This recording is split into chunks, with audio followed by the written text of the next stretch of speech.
Bienvenida mi gente mítica, mi nombre es Irene González, la mitóloga, y estamos aquí para hablar de asuntos divinos.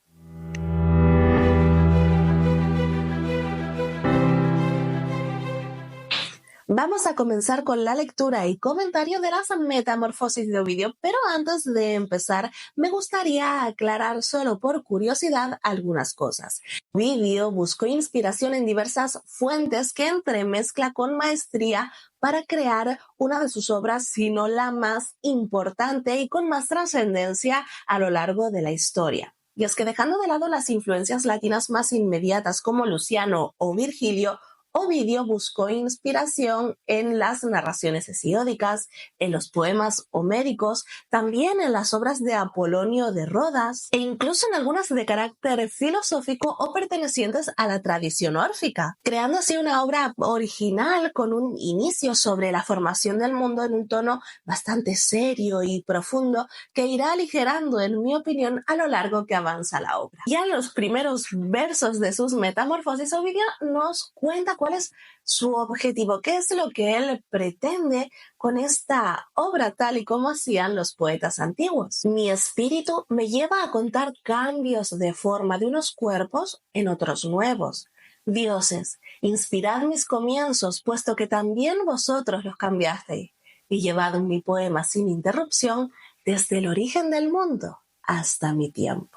Cambios de forma de unos cuerpos en otros cuerpos. Eso es la metamorfosis. Etimológicamente, esta palabra está compuesta por la preposición meta y morfosis, que deriva del término morfé, que significa forma, con esa terminación osis, que hace referencia al proceso en el que sucede algo. Volviendo a este prefijo meta, lo podemos entender como junto a, también como después de, pero hay otro significado. Uno que mantiene la idea de cambio o transformación. Y ese es el que se da en el término metamorfosis, palabra que podemos entender finalmente como el momento en el que se da un cambio de forma. Ovidio continúa diciéndonos sobre el origen del mundo.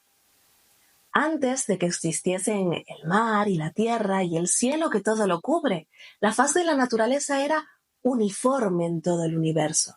Llamaban a esto caos, una masa sin forma y sin elaborar. Nada más que un peso inerte y un montón de simientes discordantes de elementos no bien ensamblados. Ovidio nos está presentando un caos en términos bastante negativos, una masa sin forma, elementos discordantes que no terminan de encajar. Se trata de una descripción muy poética, pero si nos paramos a pensar en el primer concepto de caos que nosotros manejamos, en el que nos transmite Hesíodo, es sumamente diferente. El caos hesiódico debemos entenderlo como una abertura, un hueco que se crea en la materia, separando partes de la misma en diferentes elementos.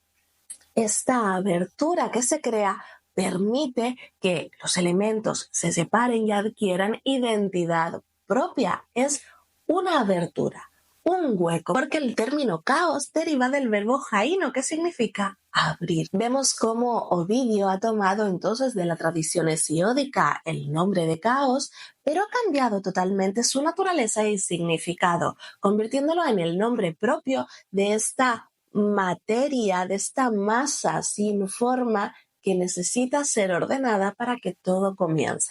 Y es que nos dice a continuación, ningún titán proporcionaba un luz al mundo, ni Febe, al crecer, rehacía sus cuernos. Vamos a explicar un poco esto. Los titanes que proporcionan luz al mundo son Helio y Selene, el Sol y la Luna respectivamente. Ellos son hijos de los titanes Hiperión y Tía. Y si bien es cierto que normalmente entendemos como titanes a los 12 titanes nacidos de Gea y Urano, es más o menos habitual en ciertas fuentes encontrar que los hijos de algunos titanes también son llamados titanes.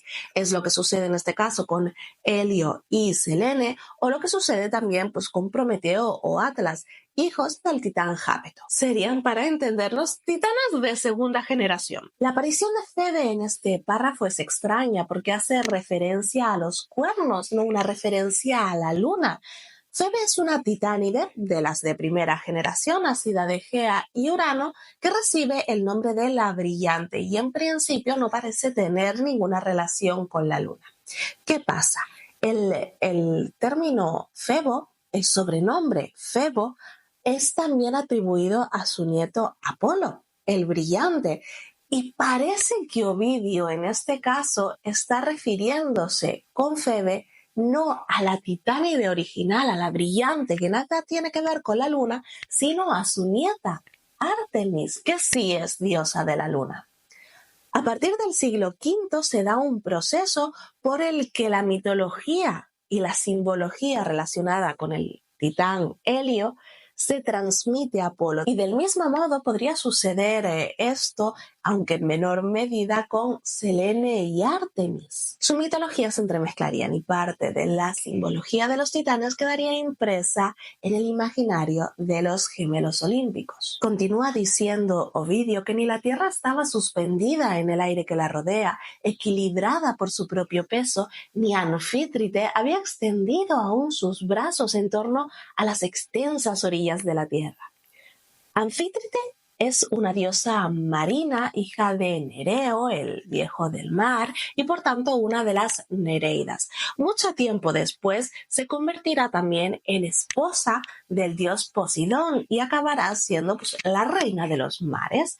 Es muy curioso e interesante que Ovidio haya decidido nombrarla a ella, una diosa anterior a Poseidón, en lugar de nombrarlo a él a la hora de hablar de este abrazo del mar a la tierra. Y continúa con unos versos que a mí me encantan. Dice, y aunque existía la tierra y el mar y el aire, la tierra no era firme, el mar no se podía nadar y el aire era opaco.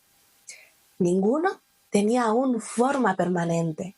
Los elementos se oponían entre sí porque en un mismo cuerpo luchaban lo frío con lo cálido, lo húmedo con lo seco, lo blando con lo duro y lo pesado con lo ingrávido.